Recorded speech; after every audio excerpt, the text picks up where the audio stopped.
Yo, Soli B, I'm a Scorpio, which apparently that means I understand things on like a very deep level. But I want to talk about spiritual narcissism and like the misconceptions about it and stuff like that. So you can have spiritual experiences in any place in life. So for instance, like in Judaism, the thing that they're protecting is the Kabbalah. And Kabbalah is essentially awakening your chakras. Fundamentally, it's about awakening all your chakras. And so they do this by praying, fasting, and the rocking back and forth when they pray. They're awakening like the Kundalini within them, and it's a form of awakening. And you can receive downloads and realizations through prayer, through practice, also through doing things in line with the moon, doing things like in line with the seasons, And this is why in Judaism you get so many like enlightened, awakened people. And then you've got like Islam, people are praying every day, 3 days a week, and they're doing a light form of yoga, where they're doing the body movements, they're praying, and they're reaching heightened states because they're thinking about God, and they're chanting and they're praying, and they're getting into meditative states, and they're becoming awakened. Now, I was reading Osho, and he's saying like, yeah, but if a Muslim actually becomes awakened on a deep level, back in the day he would be killed, because he would say, oh yeah, I am God, I am a creator, and then that will go against the Quran. But actually the Islamic religion in practice will naturally awaken people. That's why it's so powerful. Same with Judaism, it will naturally awaken people. So what was I going to say about this? And this is why these practices are so strong.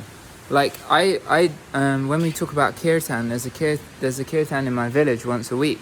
Yeah, and that's very powerful. We sing for 3 hours. But the Catholics in my village go to church every day. So yeah, kirtan is deeper. Kirtan is more open to all the layers of enlightenment. But I don't see people doing kirtan every day. So what happens is the spiritual world, the people who do spirituality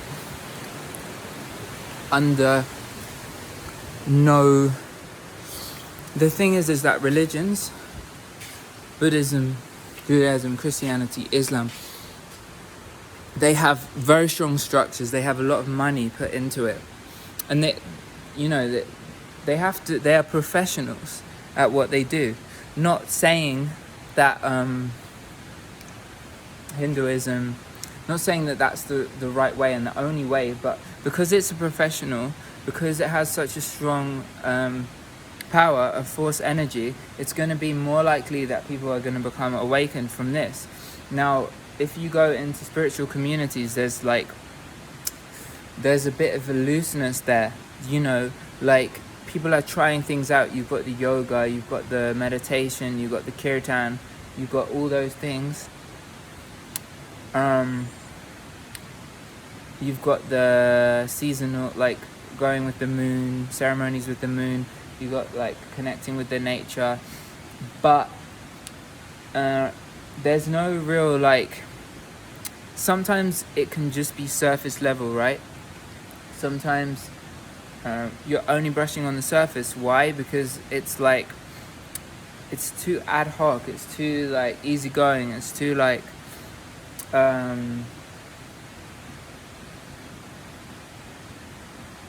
there's no gateway for people to go deeper, like really deep. There is many people that have gone really deep. There's lots, but also there's people on the surface. You know, people. The thing is like with spiritual narcissism, also money. Now, people are trying to make money, so that's what happens in spirituality. You get like people playing tricks, people like super overcharging. They have this like weird abundance thing, like super undercharging, like people charging. You know, all these spiritual practices really should be free because they're about awakening the individual, but there's all these tactics and games, like probably California, like, you know, I always think like when I meet a Californian, I'm like, you know, who are they working for? Like, what are they? What's their little underlying business? Because spirituality and business has become like interchangeable, and in this sense, that's where you get the spiritual narcissism. You get people like saying, "Oh yeah, this person is pretending to be spiritual because they're like wearing all the clothes and they're like going to yoga." And they're not, and maybe they're not reaching deeper levels, but it's not their fault. They're trying. They found their way into a place where they can try and like go deeper, become enlightened. Maybe it's not working, but you know, they're outside of the religions. Obviously the religions are not giving them what they need, so people need to be a bit more empathetic about people. Like, you know, like kirtans, maybe they don't work for some people, but fundamentally they should.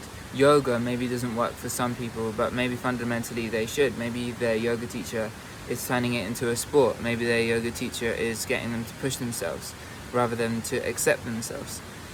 There's so many layers and so many levels. So spiritual narcissism, often you'll find that people who are the most narcissistic are like claiming that other people are spiritual narcissists, and because they don't have compassion for these people that are trying. They're just learning, you know, they're picking up on concepts about spirituality and trying to apply them, you know, like fake it till you make it. And you know, everyone's trying, you know, everyone's got benefits from spirituality in some way because it's taken them out of the system, and then they're playing with these ideas, but there's nothing concrete because we're just breaking free from these like doctrines, from these religious doctrines. But the thing is what people don't understand is that religions created a safe space, a safe haven for spiritual awakening. Because, for instance, Jews have a right to take holidays. It's like, oh yeah, I don't have to work because I have a holiday. I don't have to work because it's a Saturday, and you can't tell me to work on a Saturday because it's my spiritual right.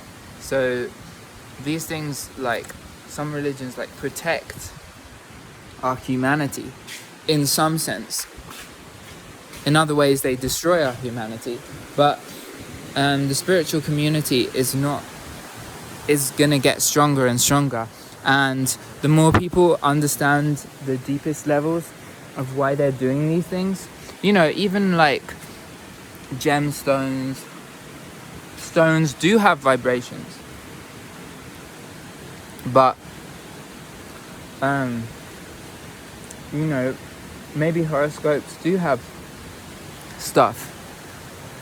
But then people abuse that. Or people wanna like play around with that and they're not getting it on point. They're not.